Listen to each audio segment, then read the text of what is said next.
this car to drive.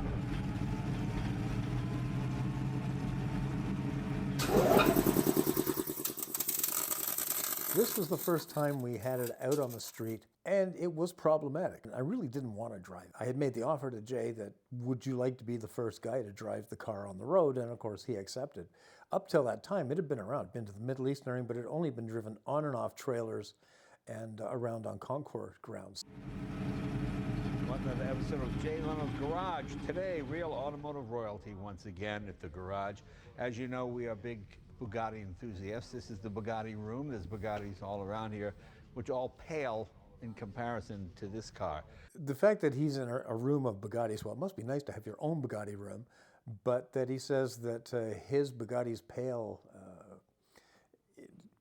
in relation to the Aerolithe was quite, well, it was quite a compliment. This is one of the most brilliantly restored and recreated cars of all time. This is done by the Guild of Automotive Restorers up in Canada. I'm sure you've heard of them. They're world famous. They've won all kinds of awards. But the painstaking work, well, the body of this car is magnesium. When the car was originally designed, it was meant to be made of magnesium because it is so light. And magnesium is not impossible to work with, but it's impossible to work with. No truer statement was ever made than that one. You really can't weld it. It catches fire at 1100 degrees. It's got to be 800 degrees just to make it malleable enough to wear. I mean, it's a nightmare. Every rivet exactly where it should be. There's one rivet that's not in the right place. There must be 10, 15,000 hours into the restoration of this car. Handmade tires specifically. No detail was left unturned. It's just an amazing, amazing piece of work. Let's meet David Grainger. David, come on in. You're the president of the Guild of Automotive Yes, I am. Correct? Okay. There you go. Well, you did a beautiful job on this car. I got a lot of flack about that shirt. Oh, thank you. It's just fantastic. I first saw it back at the Quail back in 13. It won every award there. What else? It's got International Car of the Year, right? Yeah, it won International Historical Car of the Year in 2013. Right. And we took that award in England. But honestly, it spends far more time in art galleries than it does at car shows. Easily understood why, because it is really a piece of kinetic artwork. It lives, it breathes, it moves, it goes down the road, and it's beautiful to look at. I mean, it looks like it's going 80 miles an hour just sitting still. Yeah. And this was designed by Jean Bugatti. It was Jean, yeah. Ettore Bugatti's son, extremely talented, much like Edsel Ford. You know, unlike Ford, who kept Edsel, who was brilliant, Edsel Ford was sort of kept down by Henry. He was jealous of his son and didn't like his ideas. Ettore Bugatti embraced Jean Bugatti. And as famous as Ettore is, Jean was actually the guy responsible for the Type 57s, and they were the most successful of all the Bugattis.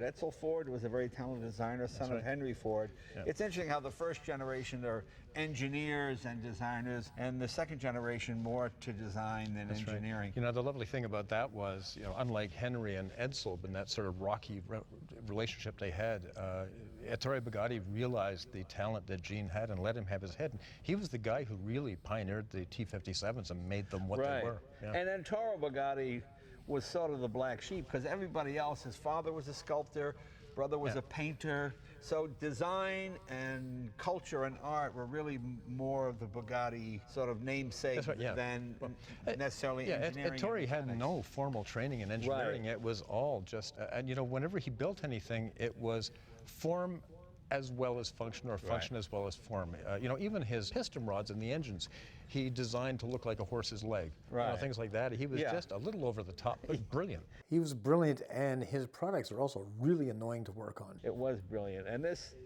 is just the height of, it's not Art Deco, is it streamlined? What would you call it? Well, you call it industrial Art Deco, I think is sort of appropriate. I mean, it's certainly of that period. Well, you have to realize it's only a few years, 7 years earlier, Lindbergh had just flown the ocean. That's right. Everybody wanted aircraft themes in their cars because that was sort of what the future was. Yeah, the thing about this is there's definitely a tie-in from the Aerolithe to aircraft, because magnesium wasn't used in the automotive industry, but it was hugely used in the aircraft industry. I mean, the dashboard looks like like the aircraft, like an aircraft dashboard. These look like an exoskeleton from an aircraft. That's right, and you know, an kind of airplane. magnesium was like the carbon fiber of its day, Right. but it was an aircraft material. Yeah, people don't realize how light this car is. I mean, one person could pick up this fender with 2 fingers. That's pretty right, much. yeah. Before we put paint on it, I used to just show off by just Yeah. picking it up and moving it like this Yeah. back and forth. Yeah. How many hours did it take making this out of magnesium versus, let's say, see, that is aluminum. That would be maybe a couple of 100 hours. This is thousands of hours. That's right, yeah. I mean, we spent almost a year before we made a single part just learning how to pull multiple compound curves. And learning how to not burn down the building. And there's no real help. I mean, we spoke to the manufacturers of magnesium and they said, you can't do it.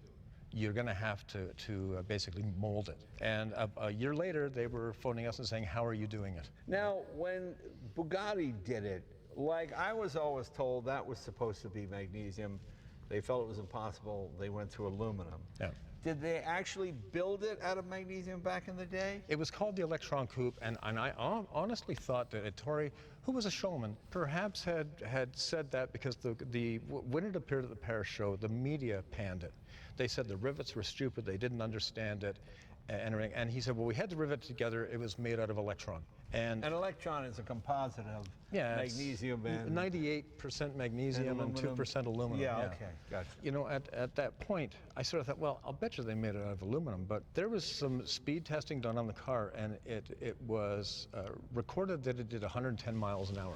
Well, it's a standard chassis, standard engine. If it had been an aluminum car, it would have been too heavy to have got to 110. It might have been hit 90. So, you know, with not being supercharged, it had to be much lighter. Okay, and where does one even get sheets of raw magnesium? Well, Where- there's 2 suppliers that we found in North America, and you know, the sheets were. It was It was a very expensive experiment. I mean, the sheets were $3,000 for a 4x8 sheet. So a 4x8 sheet, $3,000. Yeah, and we went through quite a few sheets. It was so expensive the staff were scared to use it. And as a matter of fact, every time they made a cutoff or created powder, they'd sweep it up and they'd put it in a can under the work table. Trouble with that was, one day a spark got into it and, well, a little bit of panic ensued. So somebody grabbed it, ran through the building, threw it in the sink, turned on the water, it exploded. The whole shop filled up to waist level with thick, acrid smoke, and everybody was running around like they were in the middle of a horror movie. It was interesting. Wow. Yeah.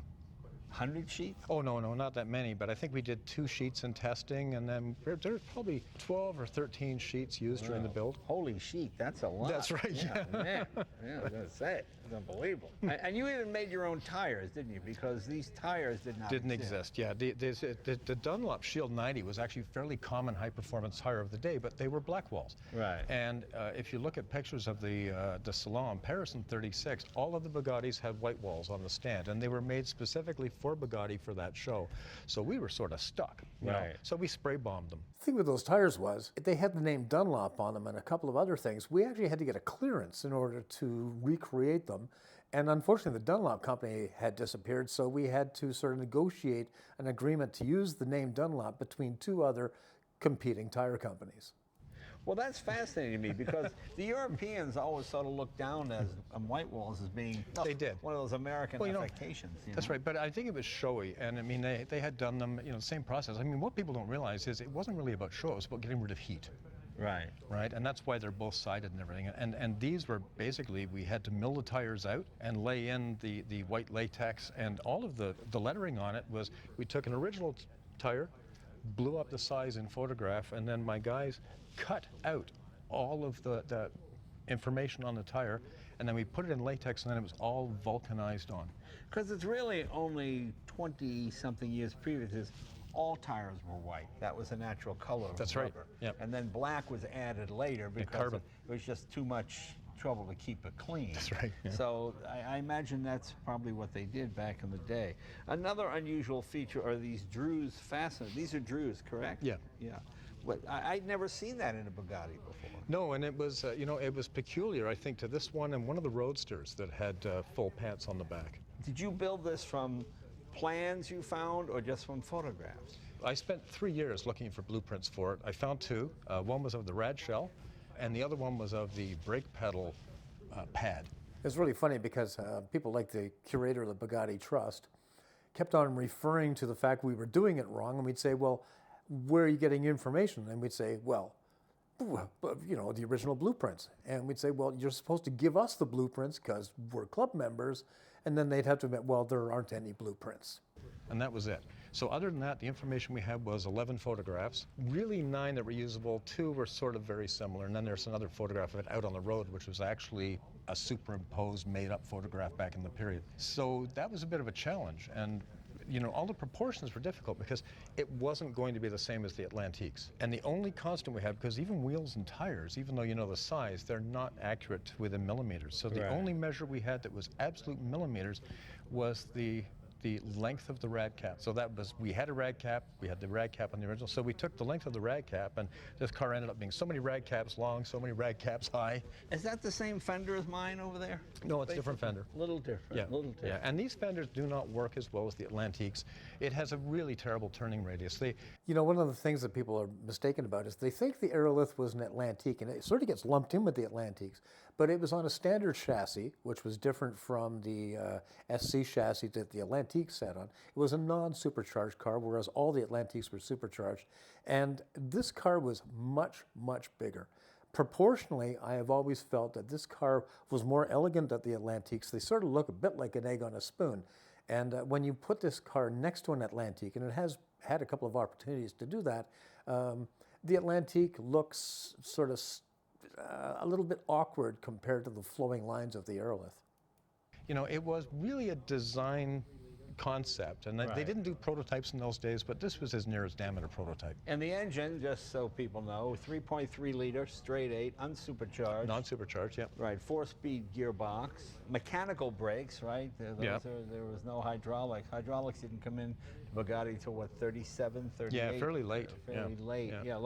Like Henry Ford, somewhat stubborn, And the dashboard, though, is one thing like that, and that's where it got the reputation of being supercharged. It is actually carrying a supercharged dashboard. Right. I would think that this is probably the first one that had that dashboard because the supercharged cars were being developed as this was being finished. And it's also lower, isn't it, than the... Yeah, there's not much headroom in there. It wasn't made, you can see why the Atlantiques are sort of a higher roof line and everything because you can use them. The windows don't go down on this. It has no ventilation. Jay and I found out about no ventilation because it was a hot LA day when we were driving it, and well, more about that later. It didn't even have windshield wipers. When it went to England, they installed a set of windshield wipers on it. I have no idea why. Yeah, I can imagine. And no ventilation of any kind. None. I mean, you just sort of opening the door with your tongue hanging out, I imagine. That's right. And I mean, the doors are pretty heavy. Because it only had a double hinge, that was a real weak point of the car. If you let the door go, it just keeps going. The hinges come right off. Really? Yeah, Wow. so which is why the Atlantiques have 3 hinges. Magnesium also, correct? Yeah. Except that there's an aluminum panel in there to take the impact of the door closings. Before I open the hood, it's not sunburst, but it looks like, from an angle, it looks like these come out. Yeah, they're just the subtle shape of it. That illusion of like almost three-dimensional, but you got me realize, no, it's flat up against here. I actually thought they came out this way when I was looking at it from the side. And it's just there's that little bend, and I think it's interesting because these 3 take the eye from that curving shape of the fender to the straight shape of the hood. Yeah, it's very clever. One of the joys about chatting with Jay is that he's absolutely a car guy. And I mean, there's car guys who can do, muscle cars and all that kind of thing. I understand them. But Jay is an all-around car guy. And, when you're talking to him about any car, but specifically things like Bugattis and that, he really gets it. And he also gets car design. I mean, he's an all-around sort of expert. Let's open the hood. Sure.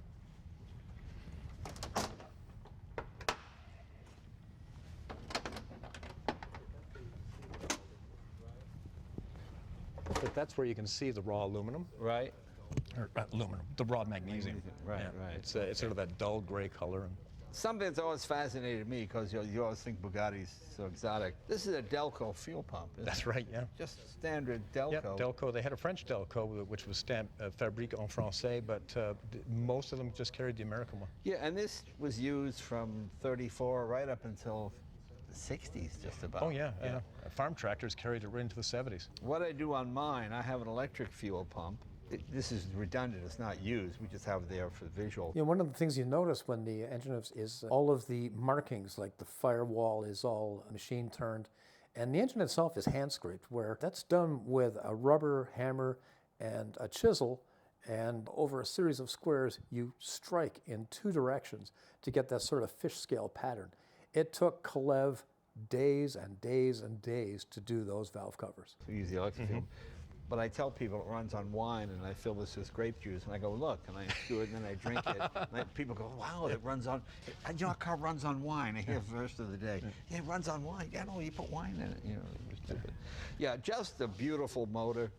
And now this is interesting, because normally it's a burr engine turning. This has sort of a... Yeah, it's more like a fish scale. Yeah. And the reason I used that was I had an original piece made for the T-59s that was never used on them, and it was a sort of like a blower venting system, because, you know, they ran full charge all the time, and at low speeds that was a penalty that they were paying. The Mercedes used clutches to get rid of. Right. So he tried it. It didn't really work, so it never went on, but it had exactly this pattern on it. And so we decided, I have an Estonian chap who's brilliant at metalwork, and he did all the hand striking. So it's hand scraped, it's just that particular... Yeah, I'd never seen that particular design before. Also, the radiator is, the thermostatic shutters open and close. That's right, yeah. As it gets warmer, they open. And you know, this radiator looks very much like a standard T57, but it is actually about 3 inches longer than a standard Type 57. And this is German nickel, not chrome. That's right. You know, German silver was a nickel-silver alloy, and it was used extensively simply because it didn't tarnish. Nickel sort of tarnishes and turns blue. When you add a little bit of silver to it, it has a more silvery tone, less of a blue tone than the straight nickel, and you don't have as much maintenance with it. Yeah, chrome was just coming in Europe in the 30s, in 33, 34. They were very big on nickel, and just beautiful. 2 valves per cylinder. You know, lockdown, any servicing of the valve train, you've got to reach up from the bottom of the engine to get at them. Yeah, there's no head gasket on these. It's a bit like going to the proctologist for dental work. You know, you've got to come up through the bottom and then come up through here. So it gets a There's little... no Bugatti mechanics with large hands. No, God, no. Now, the supercharged 8-cylinder didn't come in until, what, 37, 38? Yeah, but I think they were developing it. And I know that the chassis that they used, was being developed in 36, but I don't think they supercharged anything until 37. You know, except for the Grand Prix cars. Right. The T59s. Yeah. When people ask me what they like to drive, I always say it's like a first-generation 260 V8 Mustang with a 2-barrel. It was incredibly fast in its day, and still reasonably fast by the 60s or 70s. Certainly faster than any Ford or Chevy or anything. Oh yeah, of that nature I drag raced a back in the 12-cylinder or a 16-cylinder Cadillac once with a Stelvio. I actually did do an illegal drag race against a 16-cylinder Cadillac with a Bugatti. There was like $1.5 million worth of cars rampaging down a straight road on university grounds. Oh, non-supercharged. I kicked his ass. Oh yeah, it's only 160 horse. That's right. That's a big load, and you're shifting at 1,200 RPM. That's right. Crazy thing. Yeah, but just a beautiful, beautiful restoration. Beautiful piece of artwork. Thank you. And of course, in France, they use the yellow lights, don't they? Yeah. For city driving. Yeah. No bumpers, of course, of any kind. But like you said, this was a show car. It was never built to be. Yeah, I don't think there was any real intention of putting it on the road. You know, it did go to England, and they lent it to somebody who drove it on the road. I read his reports. I don't believe some of them, like some of the turning on English lanes. He must have taken 20 minutes to get the thing turned from one street to the other, because its turning rate is just awful. But it's hilarious. Yeah. But you know, there's a couple of pictures taken at the show and a picture taken in front of the Bugatti Club in London, and then it just disappeared off the face of the earth. It's fascinating. Now, why did it disappear? Because of the war effort? Was it hidden, do you think? No, this was, you know, it was still 36. It only existed for about a 10-month period. And honestly, my real feeling is it had been rather a dramatic failure. I mean, no automotive manufacturer, and even the Atlantiques, I mean, they only made 4. Right. So you can't, and no manufacturer only wants to make 4 of something. Right. You know. So I think that people didn't get it. It was just a bit too far out there. Well, you know, this is something I always talk about all the time. It's hard to sell something ahead of its time. That's right. You know, Chrysler Airflow, when it came out, it was very aerodynamic. It looked like kind of Airstream trains or trailers. But no running boards. But the previous one had a big grill in the front with a big emblem. right. And that's what people thought a luxury car looked like. This thing, Franklin had to put a radiator shell on Right. the front of an air-cooled car. right, just to make it That's look right. like. Yeah. And this, and I could see how people would think. Yeah, one of the things when looks this car odd, appeared at the you know. Paris show, the media not only didn't like it, they made fun of it. They were going on and on about how inexpert Bugatti was, having to put his cars together with hammers and nails, which is what they were referring to with the rivets on the design. I actually think that a lot of the reason for riveting the car together was to emulate the Type 59 Grand Prix cars, because those were riveted together as well. But it's that, it's the shock of the new, you know. That's people, right, yeah. It's just 5-10 years ahead of its time. That's right. You know, I think a good, you know, something that would be equal would sort of be when General Motors came out with their first, the EV1. It was like, who cares? I That's mean, right. gas was still relatively cheap. It's electric car, well, it's kind of crazy, you know. And then it took till the Japanese with the Prius, you know. That's right. Yeah. So And then everybody jumped on board. you could see why, if you were used to traditional big open roadsters and things, this thing seemed impractical. Didn't really Yeah. turn, windows didn't go down. You think the windows would come out at least. Well, you know, yeah, and you would think, I mean, and it absolutely didn't on this. I mean, with the way they solved the problem with the Atlantiques was they just cut the glass in and let you move it back and forth. Right, But I mean, right. you know, I think it's the Williams car still had to have louvers put on the top of the door to get the air rolling through. Right, Yeah. right. Okay. Yeah, I mean, one of the problems with these cars is, as dramatic a design as they weren't really day-to-day usable. You know, there was an Englishman who ordered his, and he had to, well, he'd ordered it, and he wanted to be able to wear his hat inside. Well, he must have been wearing a very squashed hat. And the car was so undrivable that it actually went back to the factory and had a series of louvers put into the roof so that he could get a little bit of airflow through it. So some air came through louvers underneath the car, flowed through the passenger compartment, and out some louvers on the top of the car. And it was a pretty silly system, but that was the only way that they could get it done. Very nice. Let's come around the back of the vehicle. Let's show you. Well, this is like mine. Spare tires under here. That's right, yeah. This is my favorite part of the car. I mean, people say, wow, you know, what do you like? I love the rear end of the car more than the front end of the car. I think the back end just looks like a spaceship. But my favorite part of the back end of the car, you're just about to see. Can I lift this? Sure. And just lift it up. Yeah, you just pull up this end and then it'll unslot. Yay. There you go. Well, look how light that is. Oh my God. Almost feels like carbon fiber. Of course, a spare tire right there. Yeah. Not a lot of luggage. There is an actual toolkit. You got to pull a spare tire up. There's a little flap there with a toolkit in it. It doesn't do you any good at all. Is that a 90? Is that Yep. a 90? Shield is that, 90s. Is that for 90 miles an hour? Is that what it means? I have no idea, but I don't think I'd want to do 90. Well, I just love the way this goes back in. Let's see if we can do this without scratching it. A little bit up. Oh, hang on a minute. Okay. There you Like, go. Find my wedding night. Here we are. Okay, here we go. Okay, and then you just see. There we go. There you go. Look at that. And of course, fuel goes in these, right? Yeah, and that was, you know, a takeover from the. Do they pull up or do they unscrew? I think they unscrew, but I could be wrong. They unscrew a lot. We don't put a gas in it very often. It gets filled up with aviation fuel and we just leave it. Yeah. Yeah, but you know, the Grand Prix cars had two big ones, and they dumped a huge can in one side, and then the other side had to be open to take it. That's sort of a bit of a conceit with this car, but it's handy too for filling on both sides.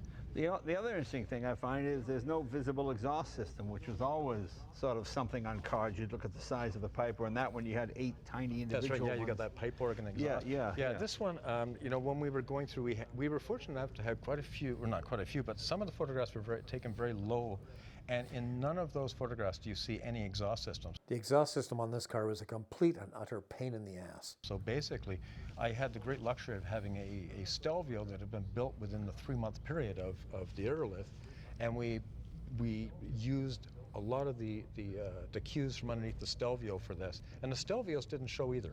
Now, you told me you ship this car all over the world, to Dubai and everywhere. Yep. This is why I don't send my cars.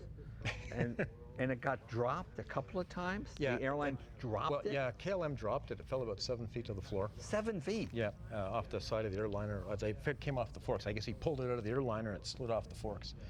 And so when we got it back, it was pretty severely damaged. Was it in a box when it fell? No, it was on a big aluminum skid. Oh, so it was, wow. Yeah.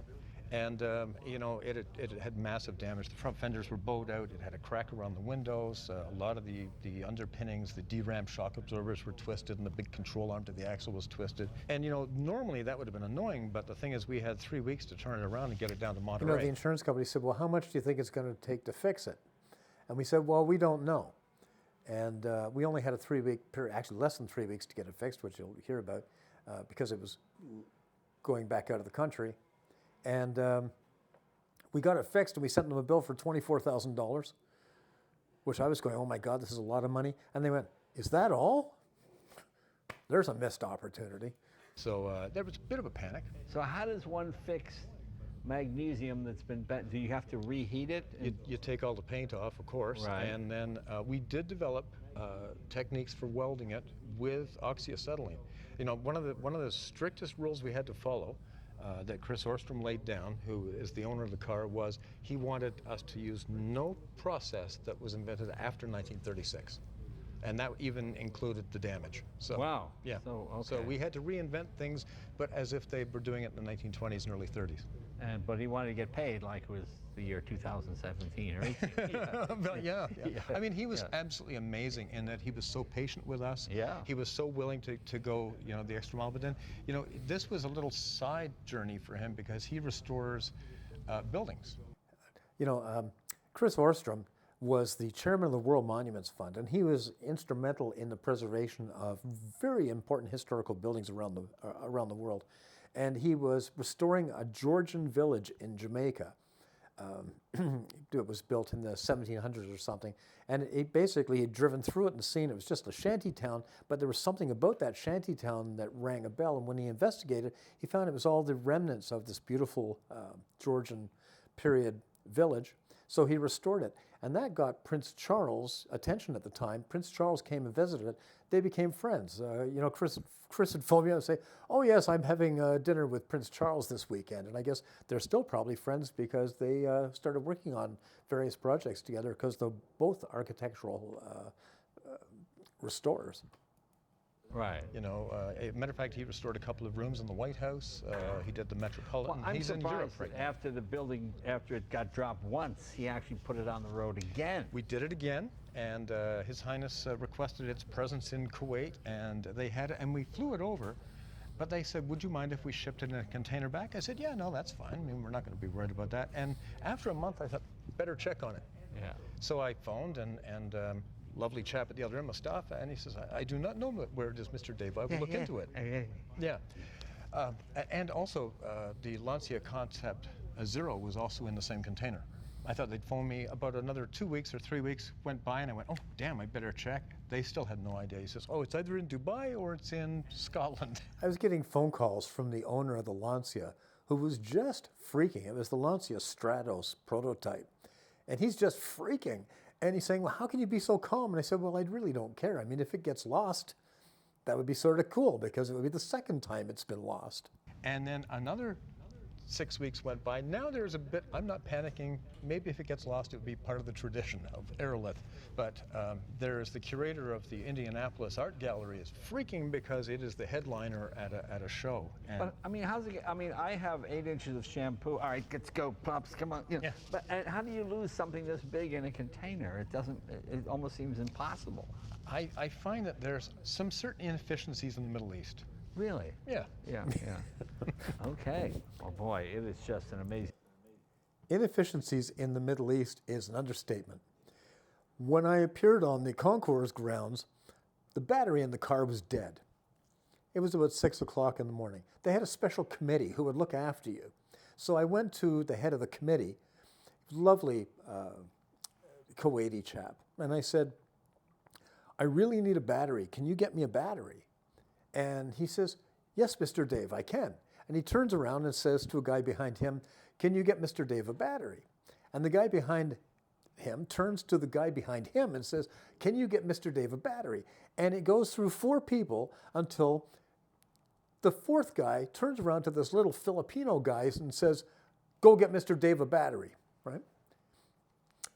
The battery finally arrived about 3:30 in the afternoon, so we got it started to leave. Mr. Dave. And we should talk about these taillights very quickly as well. Almost look modern because they're so small. That's right, yeah. You think, oh, today those would be an LED, it'd be very bright, but obviously it's a 12-volt system, correct? Yeah, 12. yeah. But even 12-volt is just... Oh, yeah, they're not bright. No. You know, if you came up but you know, the thing was, nobody was moving very fast in those days. No, So- I guess not. Yeah. But maybe we could, can we fire it He up and take it regretted around that the block? ask. Sure. He must be crazy. But let's do it. There you go. It's like a boat. I love the sound of a Bugatti's engine. It depends on whether you're standing in front of the car or the back of the car, what you hear, but there's a really mechanical sound of the metal gears all running together on the front of the motor. With the supercharged cars, it's even more dramatic, and with the Grand Prix cars, all those gears run at the back of the motor, so you get a different sound from the engine depending on where you're standing. It's really interesting, and all the sounds they make are really cool sounds.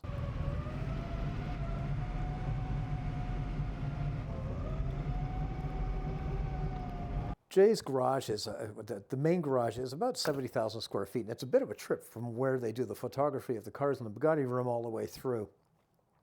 When he got it to the other end, everybody was there to rig the car for the drive out on the road. I said, "So what do you think?" And he looks at me and he says, "This thing is freaking miserable." I said, "Yeah, that's why I didn't want to drive it." Not the easiest car to drive. No, I mean, this is when it becomes readily apparent that this was a design exercise. Right. Now, if people want to see this car in person, where's the next place you're going to have it? Well, she's going to be at the Concord Elegance in Atlanta, Georgia, in next October. This coming October. Yeah, this coming October. Right, okay, cool. So, I see, I mean, there's no ventilation in here. It's about 100 degrees today in LA. yeah. And there's not even a window you can crack. No, you know, and they solved that problem in the Atlantiques by just cutting the window in half and giving. The other thing it didn't have was any mirrors. So Jay couldn't, and little tiny windows in the back, Jay couldn't see a thing. So I was basically the mirrors. Every time we had to change lanes or anything was happening, I was having to sort of scrunch myself around and stare out these little tiny windows at the back to see if we were about to be hit by a truck or anything. A little thing, but I mean, this was just never intended to. And believe me, that didn't solve the problem. No, I know. It's marginal at best. But I mean, it's like, you know, sometimes you say with an Alfa Romeo, if it breaks down, at least you can sit in the ditch looking at it. Right, exactly. That's the beauty of it. This is the same thing. You know, it's like I always thought I wanted a Boisson until I drove one. I go, no, I didn't like it. People say, why don't you drive more cars? I did it because I love them so much. And when you drive them, you start to realize the limitations of the cars. Like this one. And the clutch in this is terrible because sometimes as you push it down, it actually rolls over the cam. Yeah. And now it's back in gear, even though you've got the clutch all the way down. Looks like you have some experience with old cars.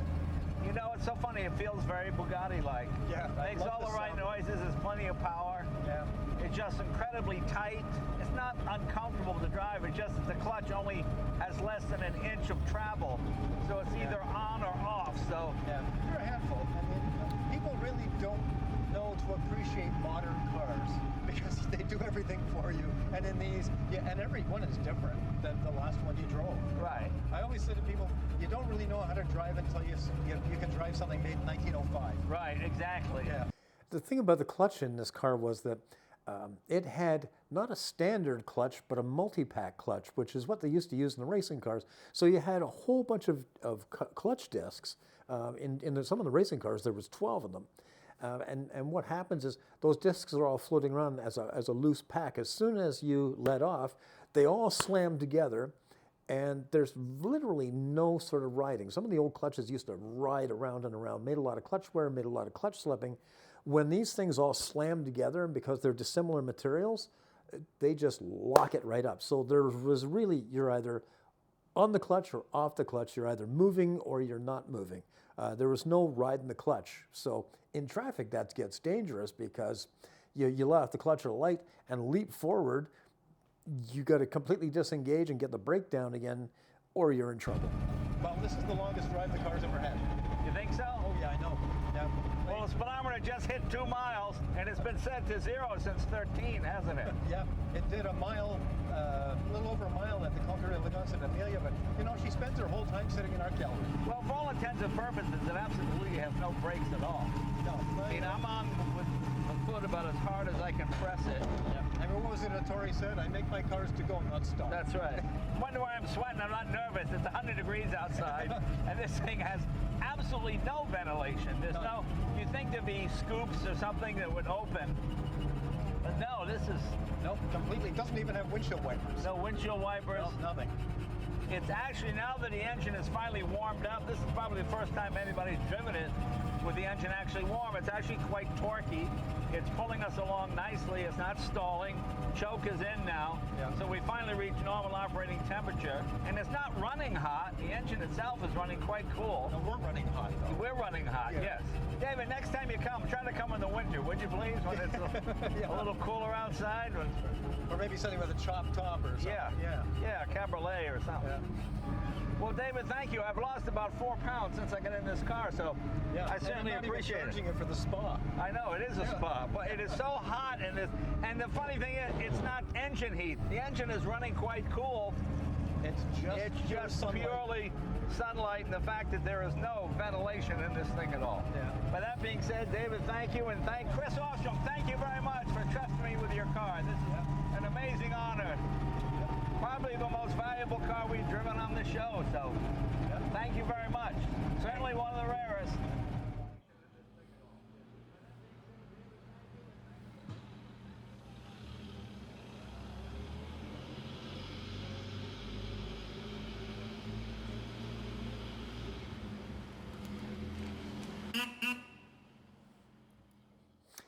So, you know, that was a lot of fun. There's no doubt about it.